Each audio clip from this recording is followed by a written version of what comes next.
আরেকটা দিছে এটা মহানা দিছে সেখানে একটা মারামারি হয়েছে। আমি দুইটা দিলে আমাকেও চারটা দিয়েছে। যৌতুকের জন্য তো মারামারি হওয়ার কোনো সুযোগ নেই। মামুন এখনো মোহনার প্রতি অনেক বেশি মায়া।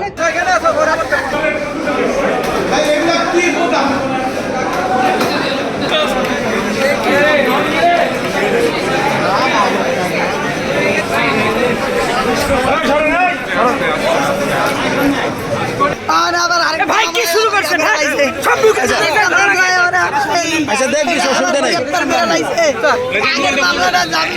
এখন আবার কি মামলা?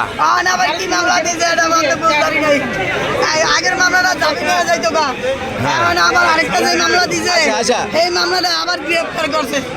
এভাবেই কোটি কোটি মানুষের ঘরে দেশ জুড়ে ফ্রিজ একটাই, ওয়ালটন। আজকে মামুনকে সশরীরে নিয়ে আসা হয়েছে, তাকে একটা নতুন মামলায় স্বনির্দেশ দেখানো হয়েছে ভাটারা থানায়। হ্যাঁ, ভাটারা থানা মামলা নম্বর 36/7। আজকে যে আমরা 11 গ যে সেকশনে মামলাটা করছে বাদিনী, ঠিক ওই বাদিনী আজকে আমাদের বিরুদ্ধে আরেকটা মামলা দায়ের করেছে, যেটাতে আজকে আমাকে স্বনির্দেশ দেখানো হয়েছে। আমরা বিজ্ঞ আদালতকে বলেছিলাম যে আমার বিরুদ্ধে যে আজকে এলিগেশনটা পেনাল কোড সেকশন 309-এ আত্মহত্যার প্ররোচনা, আমি বিষয়টা অত্যন্ত ক্লিয়ারভাবে বলেছিলাম যে আত্মহত্যার প্ররোচনা তখন আসবে কখন যদি আমি আত্মহত্যা করতে গিয়ে আত্মহত্যা না করে ফেরত আসি। যেমন আমি কোথাও সিলিংয়ে ফাঁস দিয়ে গেছি কিন্তু আমি মারা যাইনি, অথবা আমি বিষ পান করেছি, আমাকে হাসপাতালে নিয়ে সুস্থ করেছে, তাহলে কেবল একমাত্র আমার বিরুদ্ধে এই এলিগেশনটা আসতে পারে। বিজ্ঞ আদালত সন্তুষ্ট হয়ে সাবমিশন শুনেছেন এবং বিজ্ঞ আদালত বলেছেন যেহেতু এজাহার নামে একজনই আসামি, আমাকে এই মামলায় স্বনির্দেশ দেখানো হয়েছে। আমি বিজ্ঞ আদালতকে এও বলেছিলাম যে আপনারাও দেখেছেন যে ওই দিনকার যে ঘটনাটা দেখি আমাকে 11 গ সেকশনে যে মামলাটা দায়ের করেছে, 11 গ বা যৌতুক আইনের মামলাগুলো এলিগেশনগুলো কখন আসে? যৌতুকের জন্য আসামি যদি বাদিনীকে মারধর করে। আপনারা সবাই দেখেছেন যে মারধর, হ্যাঁ মারধর করি নাই আমি, কিন্তু সেটা বলিনি, আপনাদের মাধ্যমে জানাতে চাইছি যে মারধর করি নাই আমি সেটা বলতেছি না। সেখানে একটা মারামারি হয়েছে। আমি দুইটা দিলে আমাকেও চারটা দিয়েছে। যৌতুকের জন্য তো মারামারি হওয়ার কোনো সুযোগ নেই। যৌতুকের টাকার জন্য মারামারি হওয়ার কোনো সুযোগ নেই, মার দেওয়ার সুযোগ আছে। আমি বিজ্ঞ আদালতকেও বলেছি যে সম্পূর্ণ একটা মিথ্যা ও ভিত্তিহীন মামলা। তবে আমরা সন্দেহ করতেছি আজকের যে মামলাটা, যে নতুন মামলাটা আমাকে স্বনির্দেশ দেখানো হয়েছে, এটা সম্পূর্ণ পূর্ব পরিকল্পিত।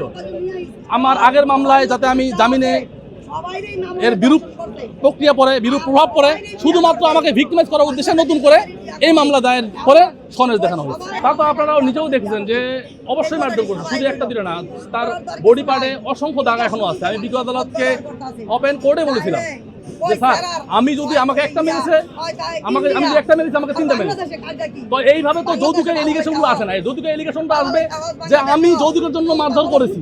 সাধারণত আমরা এটাই তো দেখি নাকি 11 গ বা যৌতুকের 3 ধারায়, কিন্তু ওই দিন কিন্তু মারামারি হয়েছে। আচ্ছা, আমরা কেন মামলা করলাম না এই বিষয়ে? যেদিন প্রোডাকশন করছিল আমি এটাও অত্যন্ত ক্লিয়ার করেছি যে আমি বিয়ের মোটামুটি 4-5 মাস হয়ে গেছে। এই 4-5 মাস বিয়ের হওয়ার পর থেকেই সে বিভিন্ন অ্যাঙ্গেলে, মানে আজকের দিনই বা দিনই মোহনা আমার কাছে একটা ফ্ল্যাট চাচ্ছে। আমাদের ভুল হয়ে গেছে, মানে মামুনের ভুল হয়ে গেছে যে আমরা কেন যৌতুক নিরোধ আইনের মামলাটা করলাম না। আজকে যদি আমরা যৌতুক নিরোধ আইনের মামলাটা করতে পারতাম তাহলে আজকে আমাদেরকে এই 11 গ পর্যন্ত আসতে হইতো না, কিন্তু আমরা করিনি। আসলে তো মামুন অনেক বেশি মহব্বত করে ভালোবাসে। মামুন এখনো মোহনার প্রতি অনেক বেশি মায়া। আজকের যে মামলাতে নতুন যে মামলার স্বনির্দেশ দেখানো হয়েছে, বিজ্ঞ আদালত আদেশ দিয়েছে যে যেহেতু এজাহার নামীয় একজনই আসামি, এই মামলা তাকে স্বনির্দেশ দেখানো হইল।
চেহারা কি মনে হচ্ছে তোমার?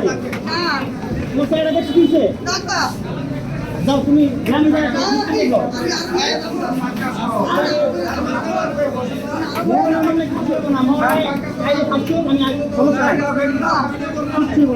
ভাই নামেন না আপনারা, নামেন না, নামেন না কেন? তোমরা কি কোন দিকে আছো? এই যে দেও, দেখতেছি। মামুন যোগ তো